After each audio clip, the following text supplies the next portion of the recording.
வணக்கம் ஃப்ரெண்ட்ஸ், நான் உங்கள் சொன்னா நம்பி. இன்றைக்கி நம்ம கடலைப்பருப்பு வச்சு ஒரு தால் பார்க்க போகிறோம். கடலைப்பருப்பு ஒரு கப் அளவுக்கு எடுத்து நல்லா க்ளீன் பண்ணிவிட்டு 2 தடவை நல்லா தண்ணியில் அலம்பிட்டு 3வது தடவை நம்ம ஊற வச்சுக்கலாம். 10 நிமிஷம் ஊறணும். பாருங்கள், நல்ல தண்ணியை சேர்த்து 1/2 மணி நேரம் ஊறட்டும். வாங்க எப்படி செய்யலான்னு பார்க்கலாம்.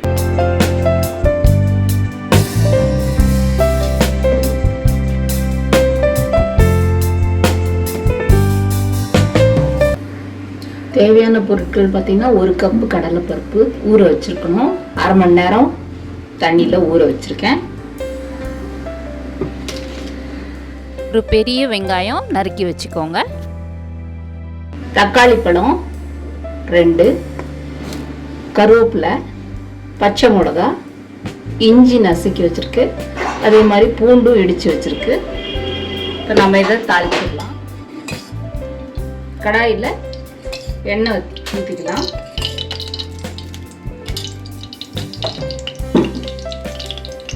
எண்ணெய் நல்லா காஞ்சதுக்கப்புறம் கடுகு உளுத்தம் பருப்பு 1 டீஸ்பூன் கடுகு உளுத்தம் பருப்பு,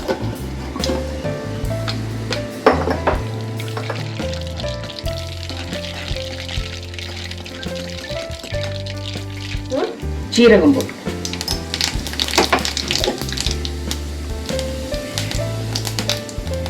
கருவேப்பிலை போட்டு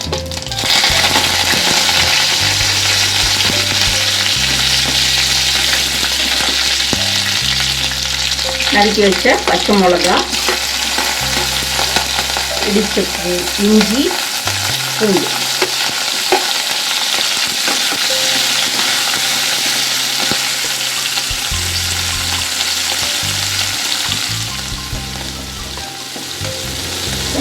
நறுக்கி வச்ச வெங்காயம் போட்டுக்கலாம்.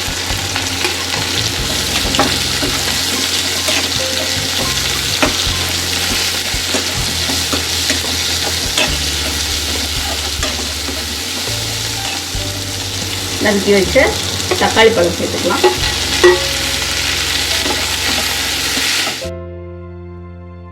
வதக்கின மசாலாவை குக்கருக்கு மாற்றிக்கலாம். நம்ம ஊற வச்ச 10 நிமிஷமாக ஊறின கடலைப்பருப்பை இதில் சேர்த்துக்கலாம். தேவையான அளவு தண்ணியும் சேர்த்துக்கலாம்.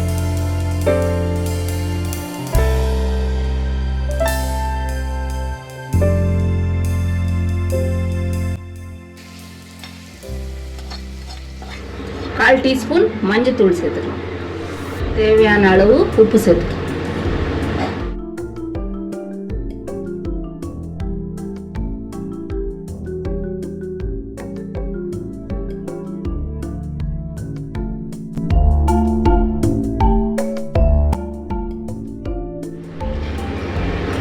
கொஞ்சம் கரம் மசாலா சேர்த்து குக்கர் மூடிட்டு விசில் வச்சு இது ஒரு 10 நிமிஷம் வேகட்டும். அடுப்பு தீயை குறைச்சி வச்சிடும்.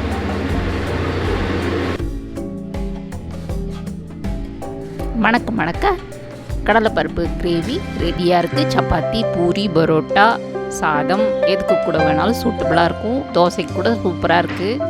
நீங்களும் ட்ரை பண்ணி பாருங்கள்.